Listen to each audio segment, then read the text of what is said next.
Ne Yapsak'tan merhabalar. Bu hafta yine dop dolu bir Ne Yapsak ajandasıyla birlikteyiz. Bakalım neler var neler yok bu hafta. Ne izlesek de başlayalım isterseniz. Son haftalarda konserlere çok ağırlık vermiştik. Ne izlesek diyorsanız bu dijital dünyada hem gençleri yani hem çocuklarımızı hem de kendimizi bir dijital detoksa sokmaya ne dersiniz? İşte bu fikirden hareketle bir dizi çekilmiş. Netflix'te yayınlanıyor. Dijital Detox. Öneriyorum. Aslında tesadüf eseri telefonlarının kırılmasıyla öyle diyebiliriz. Başlayan bir süreçte gençler ya o zaman biz de dijital detoks yapalım diyorlar ve çevrelerindeki pek çok kişiye de bunu dahil ediyorlar ve aslında tahminlerinden çok daha popüler hale geliyorlar dijital dünyada. 2022 yapımı bu dizi ve 30 günlüğüne dijital detoksta neler olduğunu eğlenceli, komik bir dille de anlatmışlar. 2022 yapımı ve 6 bölüm bence bu yaz sıcağında çıtır çıtır gider. Ne dersiniz? Günümüzden, hazır dijital dünya dedik, dijital detoks dedik. Günümüzden daha evvellere, tarihte bir yolculuğa çıkmak isterseniz Max'ten, Max platformundan size bir dizi önermek istiyorum. Rome. Evet, Roma 2 sezon yayınlanıyor. 2005 yapımı. Eski de bir dizi bu arada. Ama günümüzde paralellik kurabileceğimiz çok fazla şey var. Aslında hani tarih tekerrürden ibarettir deyip duruyoruz ya. Jenerik bir laf oldu artık. Çok beylik bir laf gibi, daha doğrusu çok içi dolu değilmiş gibi algılıyoruz ama aslında tarihin tekerrürden ibaret olduğunu her günde geriye dönüp bakarsak görüyoruz. İşte Roma. Tam da böyle bir dönemde izleyebileceğimiz bir dizi diye düşünüyorum. HBO yapımı Roma'yı 2 sezon süren bu diziyi Max'te bulabilirsiniz. Bence bu yaz sıcağında iyi gidecek dizilerden bir tanesi de Max'teki Roma.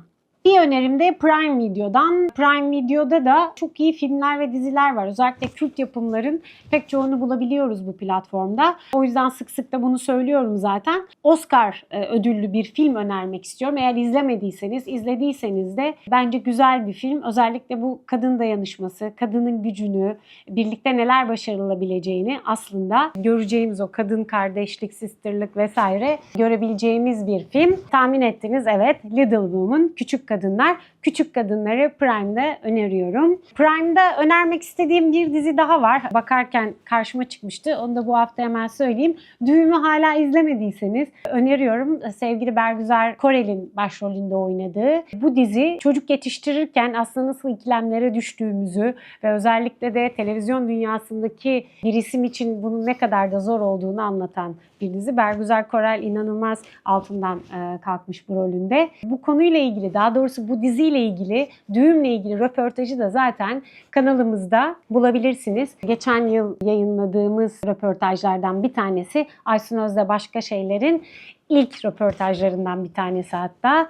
Düğümü de Prime Video'dan böylece bu yaz sıcaklarında önermiş olayım. Ne izlesekten sonra hadi sinemalarla devam edelim ama açık hava sinemalarıyla devam edelim. Hazır yaz gelmişken püfür püfür havada, yazın o güzel atmosferinde biraz gündemden uzaklaşmak için ve yazın da keyfini çıkarmak için, tadına varmak için, yani boşa geçirmemek için bence açık hava sinemaları çok güzel bir alternatif. Evet, evde klimanın altında dizi izlemek, film izlemek çok güzel ama açık hava sinemaları da varsa şehrimizde bence en az bir kere yazın gitmek lazım diye düşünüyorum. Çok keyifli oluyor.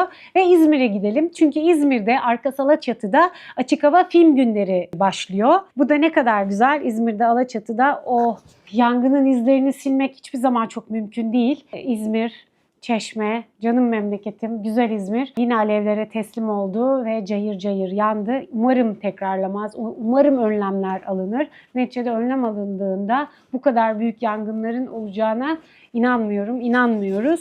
Dolayısıyla sanat iyileştirir, yaraları bir nebze sarar, yaraları, dertleri gündeme getirir. Herkesin gözüne sokar bir taraftan da, yani en iyi anlatım yoludur deyip duruyorum ama şimdi yaraları sarma faslından bahsedersek, evet, Arkas Alaçatı'da açık hava film günlerinde 10 Temmuz Perşembe günü Rouge filmi var. Saat 21'de başlayacak. 17 Temmuz Perşembe günü Le Petit Ban var. Açık hava film günleri kapsamında ve Paradise var 24 Temmuz Perşembe günü. 31 Temmuz Perşembe günüyle de yine bir Fransız filmiyle devam edecek. İsmini söylemek çok zor. Şu anda onu söylemek istemiyorum. Arkas Alaçatı'daki bu açık hava film günlerine önümüzdeki haftalarda da değineceğiz zaten. Ne kadar güzel. 10 Temmuz'dan itibaren her Perşembe Arka Sanat Alaçatı'da Açık Hava Sineması deneyimi devam edecek ve aslında bu film seçkisinin şöyle bir gündemi var. Ekoloji, doğa, çevre, biyoçeşitlilik ve insan-doğa etkileşimi konularına odaklanan. Hani başta söylemiştim ya, sonuçta bu yaraları sarmak için Arkas Sanat Alaçatı'nın güzel bir girişimi ama merkezinde yine çevre bilinci, insan-doğa ilişkisi, biyoçeşitlilik var. Öyle filmler seçmişler. Ücretsiz bu arada bu film gösterimleri ama katılmak istediğimiz filmin sayfasında yer alan kayıt ol formunu doldurmak gerekiyormuş. Arkas Sanat Alaçatı'nın Instagram sayfasından takip edebilir ve bu formu doldurabilirsiniz. İşte tam da söylediğim gibi sanatın sorunlara, konulara parmak basan, hatta çözüm önerileri de sunan, düşündüren filmlerine güzel örnekler bunlar. İçimiz yanarken, hatta içimiz değil kalbimiz yanarken, kavrulurken çok güzel bir noktaya da parmak basmış Arkas Sanat Alaçatı bu açık hava film günleriyle. Evet. Çeşme deyince evet biraz duygusallaştım. Tuhaf. Tek başına çekim yaparken de insan böyle duygusallaşabiliyormuş. Çünkü konu gerçekten memleket olunca, yanan ağaçlar olunca insan duygusallaşıyor. Ama önlem almak, evet en önemli şey önlem almak. Bu filmler de aslında o insanla doğa ilişkisine dikkat çeken filmlerle belki biraz düşünebilir ve önlemler konusunda da yetkili mercilere biz de öneride götürebiliriz ya da elimizden ne gelir diye düşünebiliriz diye tahmin ediyorum. Evet, bu duygusal canımız yanıyor dedim ya, gerçekten yanıyor. Hemen değiştiriyorum. İstanbul'a geliyorum. Evet, İstanbul'da evet kültür sanat gündemi hızla devam ediyor. Bir taraftan Caz Festivali devam ederken bir taraftan da İstanbul'da da açık hava film gösterimleri var. Hemen Art İstanbul Fesane'ye gelmek istiyorum. Çünkü Temmuz ayı boyunca Arkas Sanat Alaçatı'da Perşembe günleri açık havada sinema film gösterimleri varken Art İstanbul Fesane'de de her cumartesi günü ücretsiz sinema akşamları var. İstanbullular da bu ücretsiz sinema akşamlarından faydalanabilirler.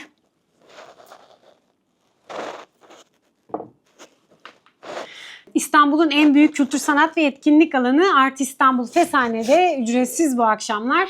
Sinema akşamları 5 Temmuz'da başladı ve devam edecek. Neler var diye hemen bakıyorum. Her cumartesi günü çocuklar için muhteşem animasyonların, büyükler içinse zamansız klasiklerin ve kült filmlerin gösterimleri gerçekleşecek demişler. Çocuk düşlerinin yanı sıra her hafta bir türe odaklanan Dün gibi, Bir Tane Daha, Zamansız Klasikler ve Yıllar Geçse de konseptleri adı altında Art İstanbul'da, Fesane'deki Art İstanbul'da her cumartesi bu ücretsiz film akşamlarına siz de konuk olabilirsiniz. Hemen 12 Temmuz Cumartesi'ye bakalım. 12 Temmuz Cumartesi günü saat 19'da Örümcek Adam filmi gösterilecek. Saat 19'da dediğim gibi. 21.15'te de yine Örümcek Adam 2'nin gösterimi var. 23.30'da ise Örümcek Adam 3'ün gösterimi gerçekleştirilecek ve 19 Temmuz'a geldiğimizde Art İstanbul Fesane'de 19 Temmuz Cumartesi akşamı saat 19'da Karlar Ülkesi gösterilecek. 21'de Forrest Gump gösteriliyor.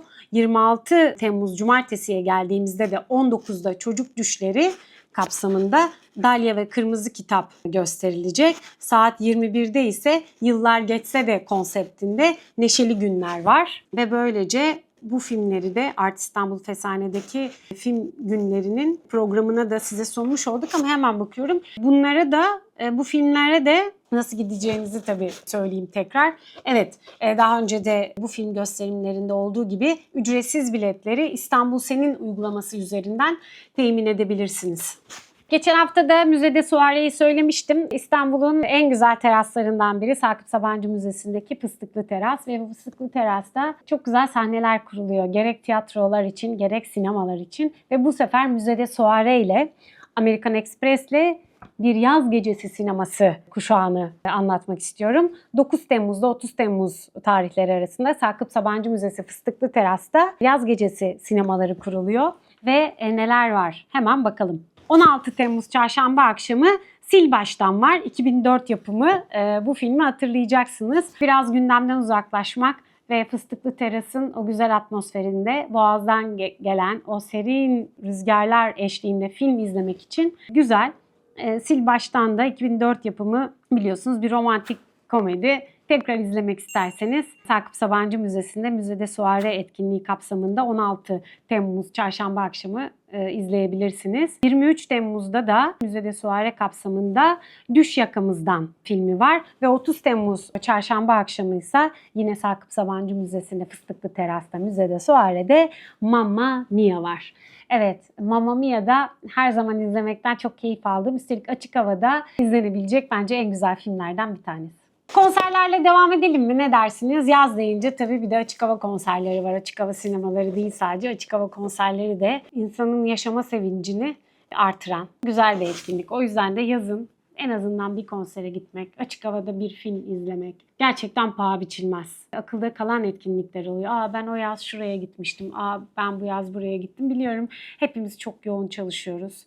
Fırsat bulamıyoruz ya da bilet fiyatları çok pahalı gelebilir bazen. O yüzden ama en azından ayda bir, yazın bir kere bu filmlere gitmek ya da açık havada bir konser izlemek çok kıymetli, iyi gelir diyorum ve bu yaz yine daha önce de söyledik, pek çok ünlü geliyor. Dünyaca ünlü yıldız bu yaz İstanbul'a gelecek diye. Onlardan bir tanesi de Justin Timberlake. Evet, aslında Justin Timberlake biraz benim kuşağımın yıldızı. Ama seviyorsanız, Justin Timberlake seviyorsanız 30 Temmuz 2025'te İTÜ Stadyumuna geliyor Justin Timberlake ve bununla ilgili pek çok söylenti de çıktı. Sezen Aksu çıkacak sahnesine, Leonardo DiCaprio da geliyor gibi pek çok söylenti vardı. Ama 30 Temmuz'da İTÜ Stadyumuna gelen Justin Timberlake'in konserinde Sezen Aksu yok ve Leonardo DiCaprio da gelmiyor. Bunu da PR ve iletişim süreçlerini bu haftadan itibaren sürdüren Salt and Pepper Project açıkladı. Hem 30 Temmuz'da gerçekleşecek Justin Timberlake konserini hatırlatmış olayım İTÜ Stadyumunda, hem de bu söylentileri duyduysanız da gerçek olmadığını da bu basın açıklaması yaptıkları için de açıklamış olayım. İstanbul'dan Denizli'ye geçelim. Hep söylüyorum, İstanbul'da olan kültür sanat etkinlikleri, büyük şehirlerde olan kültür sanat etkinlikleri elbette çok kıymetli. 3 büyük şehir dışında gerçekleşen festivalleri ve sanat etkinliklerini ben çok daha başka bir yere koyuyorum. Çünkü o şehirlerde sanat etkinliği gerçekleştirmek bu 3 büyük şehire göre biraz daha zor. Sponsoru az olabilir, seyircisi belki nispeten az olabilir, öyle görülebilir, öyle zannedilebilir. Ama öyle değil. Her şehrin kültür sanat izleyicisi var. Her şehrin bu kültür sanat etkinliklerine çok ihtiyacı var. Belki başta seyirci biraz daha az olabilir ama üzerinde durmak lazım. Bunun üzerinde inat etmek lazım. O şekilde ancak seyirci oluşuyor. Ve o şekilde sanatla toplumlar bir yere gelebiliyor. Yani Avrupa'nın, medeniyetin beşiği diyoruz ya da sanatın doğduğu yerler diyoruz ki bence o kesinlikle bizim ülkemizin toprakları. Yani medeniyetin nerelerde doğduğunu arkeolojik kazılarla zaten görüyoruz bizim memleketimizde ama hani hep onlar Rönesans'la birlikte sahip çıktıkları için böyle düşünülüyor, böyle görülüyor tabii ki. Ama onlar da maruz kala kala bu hale geldiler ve o bayrağı çekiyorlar. Dolayısıyla biz de hem kamusal sanatı çok önemsemeli ve üstünde durmalıyız ki burada belediyeler de ellerinden geldiği kadar izin verildiği ölçüde bir şeyler yapmaya çalışıyorlar. Bunun farkındayım ki bunların en son örneğini de zaten memleketi tanıtmak, ülkemizi tanıtmak için Bursa Büyükşehir Belediyesi'nin Fazıl Say'a verdiği eser siparişi, İznik Türküsü siparişi ve İznik Türküsü de ilk kez İznik'ten sonra, ki o röportajı da zaten Aysun Öz'de başka şeylerde izlediniz, sevgili Fazıl Say'ın da katıldığı ve o akşam konser öncesi yaptığımız diğer konuklarımızla güzel röportajı zaten bulabilirsiniz. Ve Avrupa'da da ilk seslendirişi gerçekleştirildi ve çok da beğeni aldı ve İznik Türküsü'nün Avrupa'daki, dünyadaki yolculuğu başladı ve devam edecek. Bu ne kadar kıymetli ama onun memleketimizde de seslendirilmesi o kadar kıymetli. O yüzden İznik Gölü kıyısında o akşam 21 Haziran günü Dünya Sanat Günü'nde gerçekleştirilen konser ve o yüzyıllar öncesinden gelen bir besteymiş gibi kulağımızda yankılanan eser hem İzniklilere çok iyi geldi hem hepimizin tüylerini diken diken etti. O yüzden memleketin her yanına giden konser, her yanına giden sanat etkinliği çok kıymetli. Çok uzattım ya. Evet, hemen Denizli'ye geliyoruz. Denizli'ye, evet. Denizli Jazz Festivali demek istiyorum. Denizli Jazz Festivali de büyük bir ısrarla ve büyük bir kararlılıkla, arada çeşitli kesintiler oldu ama devam ediyor ve bu sene de birbirinden kıymetli müzisyenler ve sanatçılar var Denizli Caz Festivali'nde. Ben geçen yıl gittim. Şehirdeki ambiyans ve Denizli'nin bu caz festivaline nasıl sahip çıktığını gördüm, ambiyansı gördüm. Çok kıymetliydi, çok güzeldi. Konser de harikaydı bu arada benim katıldığım ve bakın Pamukkale Filarmoni Derneği'nce zaten sürdürülüyor. Buradan Pamukkale Filarmoni Derneği'ne de ayrıca çok teşekkürlerimi sunuyorum. Geçen yıl tanışmıştık kendileriyle. Çok kıymetli bir iş yapıyorlar. Denizli Caz Festivali'ni devam ettiriyorlar ve 7 Temmuz'da açılıyor Denizli Caz Festivali ve açılış haricinde tüm konser ve sunumlar ücretsiz gerçekleştirilecek. Tüm Denizlileri davet ediyorlar. Çevredeki illerden de gidebilirsiniz Denizli Caz Festivali'ne. Ve festivalin bu yılki teması Hierapolis'in Gölgeleri. Hierapolis'in Gölgeleri bence çok güzel bir tema seçmişler. Festival başladı ve devam ederken biz de böylece araya girmiş olduk. Bu süren, ısrarla gerçekleştirilen festivali Denizli Filarmoni Derneği'nin gerçekleştirdiği 11 Temmuz Cuma günü doğaçlama müzik alanında ülkemizi dünyanın pek çok ülkesinde temsil eden Gürkan Baltacı'nın doğaçlama müzik üzerine düşünce ve örneklerini ele alan belgesel film gösterimi varmış. Ardından da özellikle müzik alanında eğitim almakta olan gençlere ve müzisyenlere tabii bu uygulamalı doğaçlama atölyesinin gerçekleştirilecekmiş. Gürkan Baltacı atölye çalışması çerçevesinde festival direktörü şair Halim Yazıcı ile kısa bir sunum yapılacak. Festivalin son günü 13 Temmuz Pazar günü ünlü caz piyanisti ve vokalist Ayşe Tütüncü şarkılarını seslendireceği bir konser veriyor. Sanatçıya bir geri vokal ve saksafon ve flütte Ezgi Daloğlu, kontrbasta Baran Say ve davul ve perküsyonlarda Nihal Saruhanlı eşlik edecekmiş. Hadi şimdi Denizli Caz'dan İstanbul Caz Festivali'ne geçelim. Evet, Caz Festivali İstanbul'da tüm hızıyla devam ediyor. Ben de elimden geldiği kadar konserlere gidiyorum. Açılış gecesinden sonra Fransız Sarayı'ndaki ve İtalyan Konsolosluğu'ndaki o güzel konserlere gittim ve Sultan Park'taki bir konsere de katılabildim. Hepsi çok dolu, çok büyük ilgi var. Ne kadar güzel. Caz Festivali'nin böyle ilgi görüyor olması ama İstanbul'da çok yerleşik bir caz seyircisi var zaten ve bu sene sanki onların istediği gibi gidiyor. Daha çok onların istediği gibi gidiyor gibi geliyor bana. Dolayısıyla bakalım bu hafta neler varmış 32. İstanbul Caz Festivali kapsamında ve festivalin yeni mekanlarından bir tanesi çok önemli. Hilton Gün Bahçesi'ni Caz Festivali için açtı. Hatta festivalin açılış gecesi ödül töreni de orada yapılmıştı. Bu ne kadar güzel. Hatta önümüzdeki aldığım duyumlara göre kış yani yeni sezonla birlikte Eylül'le birlikte Hilton'da yeni bir Jazz Club açılıyormuş. Bu da caz severlere duyurulur. Henüz daha official bir açıklama yapılmadı ama aldığım duyumlara göre böyle. Ve İstanbul Caz Festivali kapsamında Hilton Bosphorus Gün Bahçesi'nde 11 Temmuz Cuma günü sevgili Kerem Görsev var. Clear Horizon konseri olacak bu. Her daim dinamik sahne performansıyla Kerem Görsev, Quintet, Clear Horizon'la 11 Temmuz Cuma günü Hilton Bosphorus'ta olacak. Gün Bahçesi'nde açık havada inanılmaz güzel oluyor caz konserleri. Mutluyuz. Bir de tabii ki Caz Festivali'nin atölye çalışmaları var. Hatta talksları da var. Hatta bunu da konuşmuştuk. Çok güzel, çok farklı hem bilimle sanatı birleştiren çeşitli talkslar yapıldı. Salon İKSV'de. Atölye çalışmaları devam ediyor. Renk caz atölyeleri, ritim ve porter atölyesi var. 12 Temmuz Cumartesi günü saat 11.30'da, 12 Temmuz Cumartesi yine 14.30'da İKSV alt katta. Bunlar da İKSV alt katta 32. İstanbul Caz Festivali kapsamında Alark Holding'in katkılarıyla 10-12 Temmuz'da dediğim gibi 6-8 ve 9-12 yaş grubu çocukları için bahsettiğim şekilde ve sandalyelerinizi kapıp gelin diyor İstanbul Caz Festivali. Parklarda caz. Parklarda caz da gerçekten çok eğlenceli, ücretsiz, çocuklarla birlikte de katılabilirsiniz. O yüzden hemen altını çizelim. Beylikdüzü Yaşam Vadisi 12 Temmuz Cumartesi günü saat 17.30'da. İBB Kadıköy Yoğurtçu Parkı'nda 13 Temmuz Pazar günü saat 17.30'da parklarda caz var ve bu yıl sahnede Avrupa Festivallerinin vazgeçilmez grubu diye açıklanan Jungle by Night olacak ve konserleri öncesi hemen söyleyelim 2025'in genç cazcıları da ayrıca izleyiciyle, dinleyiciyle de buluşacak. Benim Caz Festivali'nin en özel etkinliklerinden biri olarak gördüğüm, bilmeyen kaldıysa ki Caz Festivali diyor ki dinleyen kalmasın.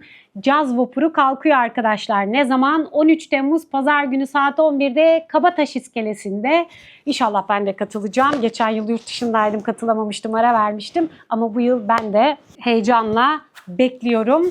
13 Temmuz Pazar günü saat 11'deki Kabataş İskelesi'ndeki caz vapurunu. Şimdi de hadi sergilere geçelim. Sergilerde bu hafta neler var? Bakmadan önce Turgay Sönmez eleştiri ödülüyle ilgili başvuruların açıldığını söylemek istiyorum. Bu haberi vermek istiyorum öncelikle. Turgay Sönmez Eleştiri Ödülü sanat yazarlarını teşvik etmeyi, eleştirel düşünceyi desteklemeyi amaçlıyor ve bu yıl ilk kez verilecek bu ödül. Sevgili sanat yazarı Ayşegül Sönmez'in babası Turgay Sönmez. Ayşegül burada çok güzel bir şey yapıyor. Çünkü Ayşegül'ün zaten kendi karakterinde o eleştirel düşünceyi çok iyi taşıdığı için ve çok da nokta atışı eleştirileri de var. Zaman zaman Sanat Atak'ta zaten denk gelmişsinizdir. Sanat Atak'ın kurulma sebebi de bu zaten. O yüzden ben çok önemli bir mecra olarak görüyorum Sanat Atak'ı. Ve şimdi de Turgay Sönmez Eleştiri Ödülü'nün çok kıymetli olduğunu düşünüyorum. Çünkü ülkemizde eleştiri çok alan açılmıyor. Yani eleştiri dalında çok alan yok. Bu eleştirinin pek çok dalda sanat eleştirisinin gerçekleşmesi gerekiyor ki anca sanat öyle daha hızla ilerler ve bir yere gelir sanat dünyamız diye düşünüyorum. Ve bu ödül de ilk kez verilecek söylediğim gibi. Ömer Uluç'un Ufuk Çizgisinden Öteye sergisiyle ilgili eleştiri metinlerinizi 500 ile 1500 kelime arasında yazarak sanatatak@gmail.com adresine 15 Ağustos'a kadar ulaştırabilirsiniz. Seçici kurulda kimler var diye merak ediyorsanız Ayşegül Sönmez, Cem Erciyes, Erkan Aktuğ, İhsan Yılmaz ve Seda Yörüker olacak seçici kurulda. Evet, kazanan yazının sahibi de 10.000 liralık para ödülünün yanı sıra Sanat Atak Yayınları kitap setinin de sahibi olacakmış. Ayrıca İstanbul Modern'in davetiyle serginin şef küratörü Özgür Özsoy Sağnak eşliğinde özel bir sergi gezisine katılma imkanı da bulacak diye ve ödülün sahibi metin de bu arada Sanat Atak internet sitesinde de yayınlanacakmış. Evet, Turgay Sönmez Eleştiri Ödülü'nün bu haberinden sonra hadi şimdi müzelere geçelim. Müzelerdeki atölyelere yer vermek istiyorum. Çocuklar için de bence bu yaz tatilinde yapılacak en sanat dolu içeriklerden biri. Arkas Sanat Alaçatı'nın açık hava film günlerini söylemiştim. Yine Arkas Alaçatı'nın çocuk atölyelerini de söylemek istiyorum. Çünkü yazlıkta olan çocuklar için o bölgede önemli bir etkinlik, önemli bir atölye çalışması. Dolayısıyla geçen yıl Arkas Sanat Alaçatı açıldı ve bu yıl bence tam randımanlı olarak da çeşitli film günleri, atölye çalışmaları ve sergilerle zaten oradaki Alaçatılılarla, İzmirlilerle ve Egelilerle buluşuyor. Bakalım çocuklar için neler varmış. Yetişkinler için de var tabii bu arada. Sadece çocuklar için değil. Çocuklar için 15 Temmuz'da saat 14 ile 15 arasında Atıktan Sanata Kuş Yuvası etkinliği var. Yine aynı gün 15 Temmuz'da büyükler içinse Atıktan Sanata Güneş etkinliği var saat 11 ile 12 arasında. 17 Temmuz'da ise 2-3 yaş grubu çocuklar için Yumuşacık Renkler, 4-6 yaş çocuklar için Erimeyen Dondurma etkinliği gerçekleşecek. 14 ile 15 saatleri arasında 4-6 yaş çocuklar için Erimeyen Dondurma, 2-3 yaş çocuklar için Yumuşacık Renkler ise yine 17 Temmuz'da 11 ile 12 arasında. Ve hemen geçelim 22, 24, 29 ve 31 Temmuz'da gerçekleşecek 9-12 yaş arasındaki çocuklar için atölye çalışması Arkas Sanat ile İleri Dönüşüm Atölyesi saat 11 ile 12 arasında. 6-8 yaş grubundaki çocuklar için 22, 24, 29, 31 Temmuz tarihlerinde kolaj tekniği ile sanatın içinde atölye çalışması ise saat 14 ile 15 arasında gerçekleştirilecek. Arkas Sanat Alaçatı'da. Tüm bu etkinliklerle ilgili ayrıntılı bilgiye zaten Arkas Sanat Alaçatı'nın sosyal medya adreslerinden de ulaşabilirsiniz ve kayıt da yaptırabilirsiniz. Ve tiyatrolar demek istiyorum. Tiyatrolara da şöyle hızlıca bir bakacak olursak biliyorsunuz Tiyatro Kooperatifinin bu yaz Sahneler Kapanmasın projesi kapsamında pek çok tiyatro sahnelerini açık tutuyor ve hemen bakalım. Hadi moda sahnesine bakalım. Moda sahnesinde neler var? Son oyunlar. Pek çok oyunun son oyunları gerçekleştiriliyor bu ay Temmuz ayında. 20 Temmuz saat 16'da Bütün Çılgınlar Sever Beni'nin son oyunu sahneye konulacak. Moda sahnesinden devam edersek 19 Temmuz 20.30'da Babamı Kim Öldürdü sold out olmuş. Ama yine de söyleyeyim, sold out olmayan son oyun 19 Temmuz 16'da Babamı Kim Öldürdü moda sahnesinde. Dastas'a bakalım. Dastas'ta da 18 Temmuz'da Deli Bayramı var. Deli Bayramı'nı hala izlemediyseniz bence kaçırmayın derim. Hala izlemediyseniz Sevgili Arsız Ölüm Dirmit 29 Temmuz'da 20.30'da yine Dastas'ta olacak. Ve aslında hem Dastas'ın hem de moda sahnesinin bir de sahneleri var. Yani müzik yapılan sahneleri var. Hadi şimdi hazır tiyatrolar demişken sahnesi açık olan tiyatrolarımızda sahnelerde neler var diye hemen bakalım. Moda sahnesinde 32. İstanbul Jazz Festivali kapsamında çeşitli konserler gerçekleştirilecek. 16 Temmuz'da moda sahnesinde İstanbul Westside Collective 20'de sahne alacak ve 21.30'da Çağılkaya sahne alıyor. 23'te de Ghost Note sahne alacak. 17 Temmuz'da moda sahnesinde 32. İstanbul Jazz Festivali'nin gece gezmesi kapsamında yine saat 20'de Light Motive, saat 21.30'da Kari Kari, 23'te ise My Baby sahne alıyor. Dastas'ta da bu ay Avludaki Sesler konsepti kapsamında pek çok müzisyen, pek çok grup da sahne alacak. Bakın kimler varmış. 11 Temmuz'da Simge Pınar saat 21'de Dastas'ta Avludaki Sesler konseptinde sahne alacak. 12 Temmuz'da Yeşilçam 21'de sahne alıyor yine Dastas'ta. 19 Temmuz'da Güneş Özgeç sahne alacak. 25 Temmuz'da Kaan Arslan sahne alıyor ve 26 Temmuz'da Melis Güven yine saat 21'de Dastas'ta Avludaki Sesler konseptiyle sahnede olacak. Böylece hem tiyatrolardaki tiyatro sahnelerinde neler olduğunu hem de müzik sahnesinde, müzisyenlerin sahnesinde neler olduğunu da söylemiş olduk. Evet, bir Ne Yapsan daha sonuna geldik. Önümüzdeki hafta yine dop dolu bir ajandayla birlikte olmak dileğiyle. Beğenmeyi, yorum yapmayı, abone olmayı, önerilerde bulunmayı unutmayın lütfen. Haftaya görüşmek üzere. İyi haftalar.